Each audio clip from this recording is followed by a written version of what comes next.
My dear students, once again back with our this one topic, and today's topic we have uh, characteristics of developing economy. So in the last video, I think if you have watched that video, you came to know that UN classification, we have classified the economy on the basis of per capita income. So here also, after classifying, UN classification is also there on the basis of per capita income, and they have divided the economy into developed and developing economy. So definition also I think we have already discussed. Though anyway, I will once again revise or recap the definition of developing and developing and developed economy. So first we'll start with this developing or underdeveloped economy. So underdeveloped economy or developing economy refers to that type of economy in which per capita income is low, standard of living is low, okay, poverty rate is high, unemployment problem is high. So these all are the features, okay, these all are the features of that underdeveloped economy. Whereas on the other hand, in the case of developed economy, so developed economy refers to that type of economy in which their per capita income is very high, okay, standard of living is high, this you can see that literacy rate is high, unemployment problem is less. So these all are the features that differentiate between developed and developing economies. Now, so today here we are going to discuss the characteristics. What are the different characteristics, okay, of underdeveloped or developing economy? So first characteristics we have low per capita income. Okay, first characteristics we have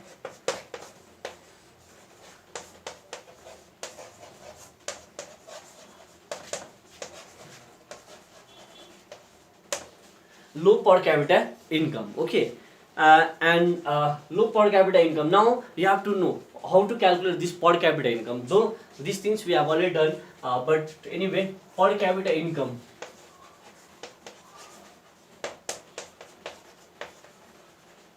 formula is there: national income divided by total population. Okay, this NI is your national income divided by total population.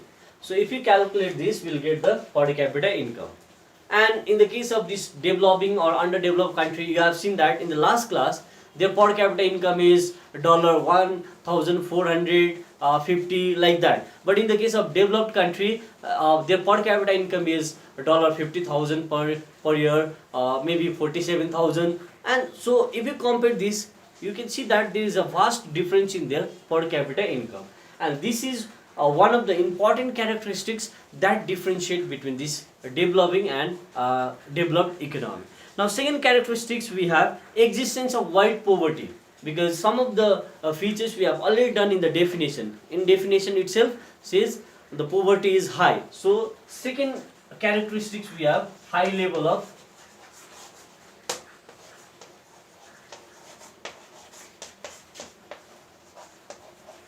poverty or widespread poverty, okay.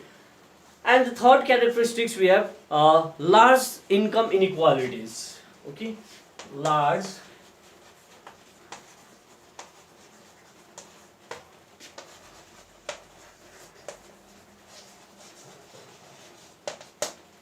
so first here you have to understand what is inequalities. Inequalities means disparities in the income.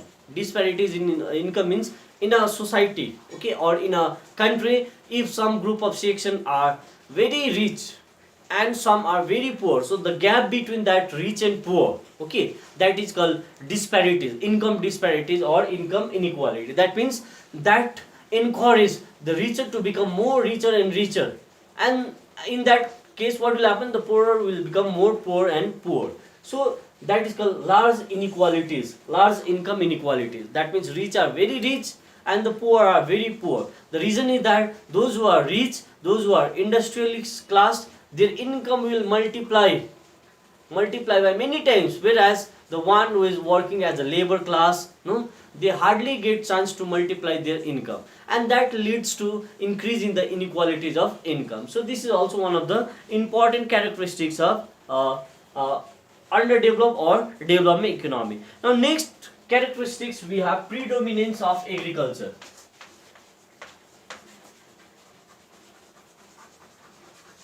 Predominance of agriculture. So here you have to understand what is that predominance of agriculture. So predominance of agriculture means in underdeveloped economy or developing economy, the people are mostly dependent on agriculture. Their main source of livelihood, their main source of income is agriculture, and many lakhs and lakhs of people are practicing that agriculture only.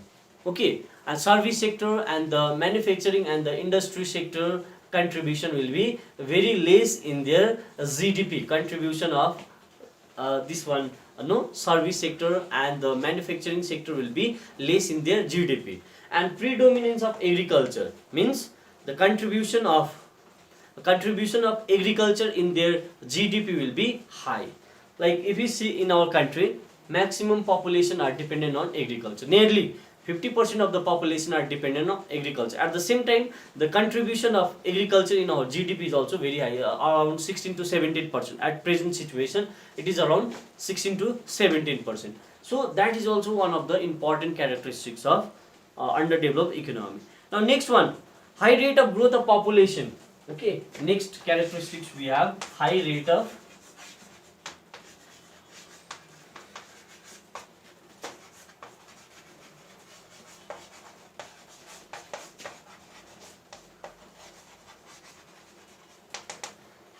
growth of population. Just take the example of India. India is also developing economy, where we can see that India is the second largest populated country in the world. So maybe due to this high rate of growth of population is interlinked with somewhere with literacy. If the people are literate, educated, they know that family planning and all. But those who are illiterate, uneducated, no, they think that if their family members will be more, their earning capacity will increase, and sometimes they have superstitious belief. No, they are like orthodox and all. So this all leads to increase in the population. So directly or indirectly, we can say that this high rate of growth of population is linked with education. Okay. Then next characteristics we have poor quality of human capital. Okay, poor quality of human capital. So poor quality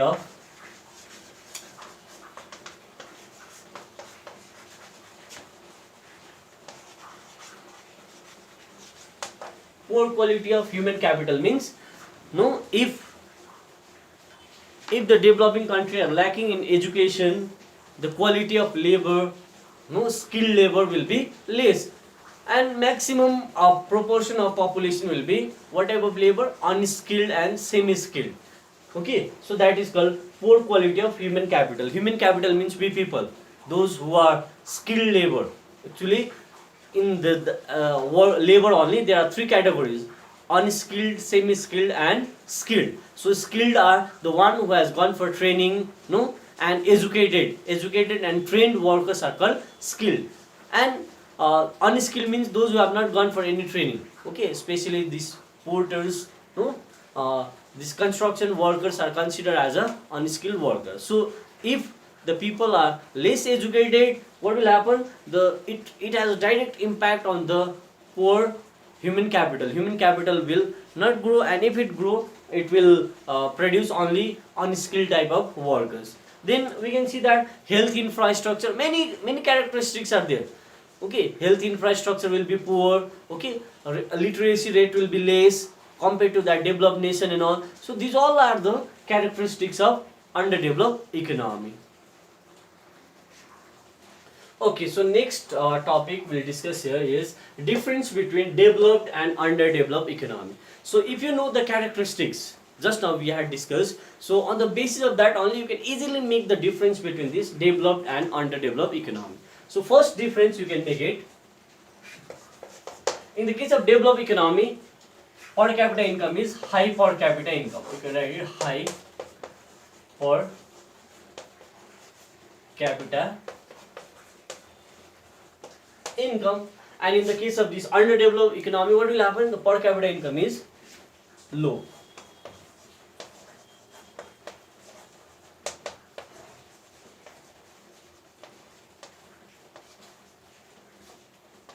Is low or low per capita income, you can write it anything, no problem. So that is the first difference. And the second difference, whatever we have discussed in the characteristics of underdeveloped, from there only we can make it. So second one we have income inequalities. Okay, there will be high income inequality in the case of underdeveloped economy, and inequalities of income is low. Okay, here low income inequalities.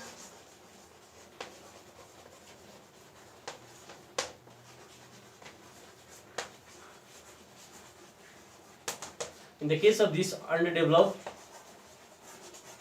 high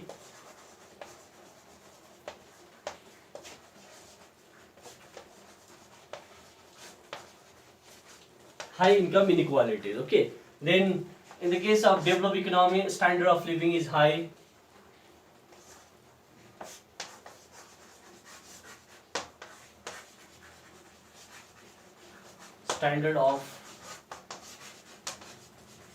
High standard of living. In the case of underdeveloped economy, low standard of living is low, or low standard of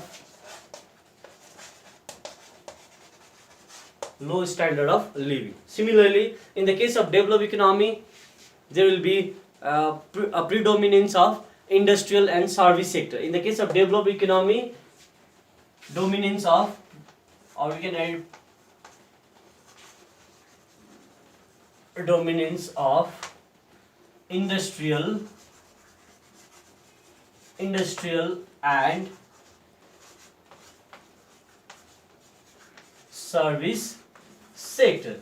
That means the contribution of industrial and service sector will be very high in their GDP. Whereas in the case of this underdeveloped economy, the contribution, predominance of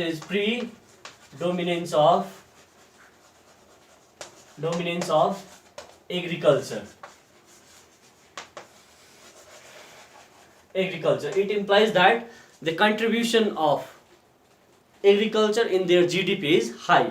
Whereas in the case of developed economy, we can see that like US, Germany, France and all, hardly 2 to 3%, 3 to 4% is contributed from agriculture sector in their GDP. Whereas in the case of underdeveloped economy, it is contributing around 20%, 30%, 18%, 17%. So here the contribution of agriculture in their GDP is high in the case of underdeveloped. Whereas in the case of developed economy, the contribution of agriculture in their GDP is only 1 to 2% or maybe 3%. Okay, so this also makes the difference between the developed and underdeveloped economy. Now see, some other points are also there.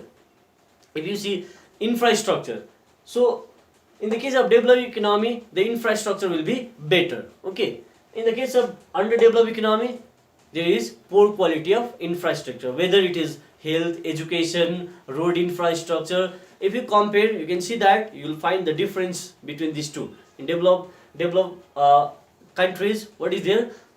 Whatever the technology they use, that is advanced, sophisticated type of technology.